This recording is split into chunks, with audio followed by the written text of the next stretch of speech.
अस्सलाम वालेकुम everyone, this is D2 exercise 1 है, क्वेश्चन नंबर 11 हम इसका कर रहे हैं।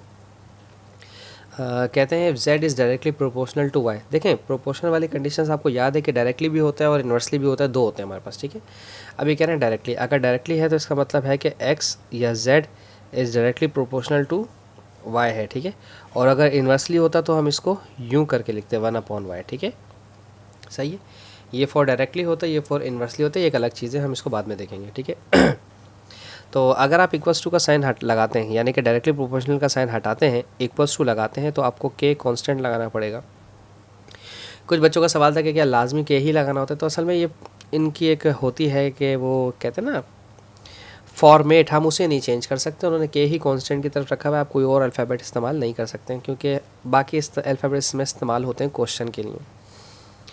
तो कहते हैं Z48 रखिए और Y6 रखिए, तब ये डायरेक्टली प्रोपोर्शनल बनेंगे। तो के कांस्टेंट पता चलेगा कि आया इन दोनों के बीच में रिलेशनशिप क्या है, Z में और Y में क्या रिलेशनशिप है। Z48 है तो Z की जगह रखें 48 इज इक्वल्स टू के, अभी आपको नहीं पता, और Y है आपके पास 6, ठीक है।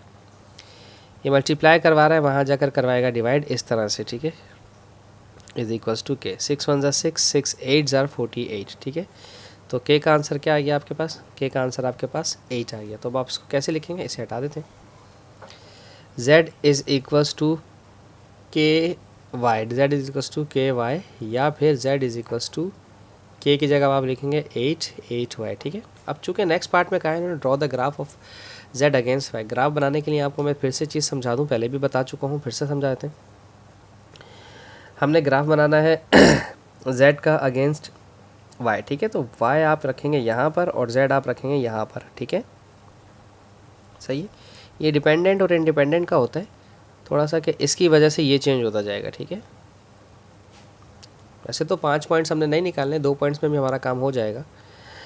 लेट सपोज अगर मैं पहले 0 रखता हूँ, y 0 रखा, ठीक है, y 0 रखा तो 8 0 ज़ार 0 हो जाएगा, ठीक है।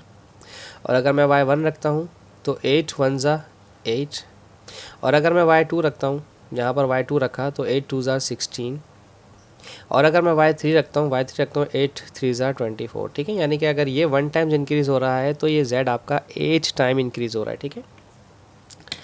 अब आप इसका ग्राफ कंप्लीट कर लेते हैं। पहले ग्राफ बना लें। ग्राफ बनाने के लिए ग्राफ बुक का होना बहुत ज़्यादा ज़रूरी नहीं है, आप इसको मैनुअली ऐसे भी बना सकते हैं एग्जाम में टीचर को समझाने के लिए, ठीक है।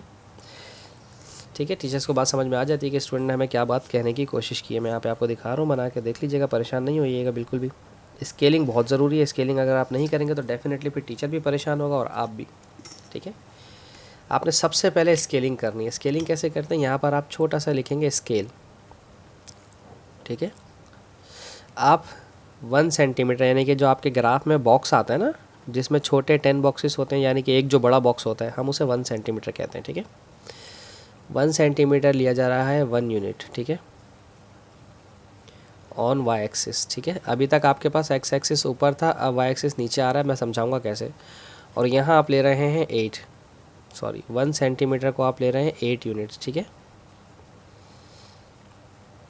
ऑन जेड एक्सिस, ठीक है। अब जेड एक्सिस का मतलब क्या है, ये आपका जेड एक्सिस है और ये आपका वाई एक्सिस हो गया अब, ठीक है बेसिकली ये एक्स ही, लेकिन अब इन्होंने नाम इसका चेंज करके एक्स को वाई और वाई को जेड कर दिया, ठीक है। नो प्रॉब्लम, हम भी ऐसे ही कर लेंगे। लेट सपोज एक बॉक्सेस आपके इतने बड़े हैं, ठीक है, ये आपके ग्राफ में बॉक्सेस इस तरह से आ रहे हैं कुछ, ठीक है। तो हमने यहाँ लेना था 1 यूनिट, 1 सेंटीमीटर पे 1 यूनिट, हमने 1 सेंटीमीटर पे 1 यूनिट ले लिया, ठीक है। स्ट्रेट लाइन बनेगी, स्ट्रेट लाइन ग्राफ बनेगा, ठीक है। अच्छा, अब यहाँ पर हमारे 2 जो ये है ना, ये 2 लाइनें हमारी 1 बॉक्सेस कहलाती हैं।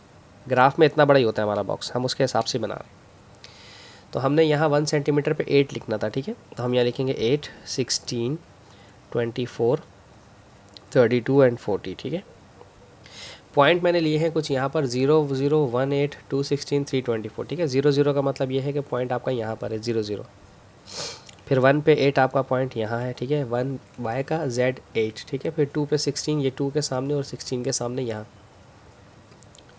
फिर 3 24 था, फिर 3 के सामने और 24 के सामने, एंड सो ऑन, और ये फिर मज़ीद बढ़ता जाएगा। फिर आपने इसको ज्वाइंट कर देना है इस लाइन को इस तरह से, ठीक है। एक चीज़ और भी बहुत ज़रूरी है इसमें, मैं बता देता हूँ आपको, अभी पिछले क्वेश्चन में भी बताई थी, अब भी बता देते हैं, ठीक है। यहाँ आपने लिखना है y इज़ इक्वल्स टू, ये जो इसकी इक्वेशन थी Z is equals to 8y, ठीक है, ये इसकी इक्वेशन है, ठीक है, इक्वेशन है। फिर आपने लिखना है पे पॉइंट्स, ठीक है। ये 1 का 8 है तो आप यहाँ लिखेंगे x का 1 और y का 8, ये x का 2 y का 16, x का 2 y का 16 यहाँ लिखना है, ऐसे मेंशन करना है, ठीक है। फिर 324, x का 3 y का 24, पहला वाला पॉइंट x का होता है और दूसरा वाला पॉइंट हमेशा y कोऑर्डिनेट होता है, ठीक है। बस इसमें यही था, इससे ज़्यादा कुछ नहीं। Thank you so much for watching my channel. अल्लाह हाफिज़।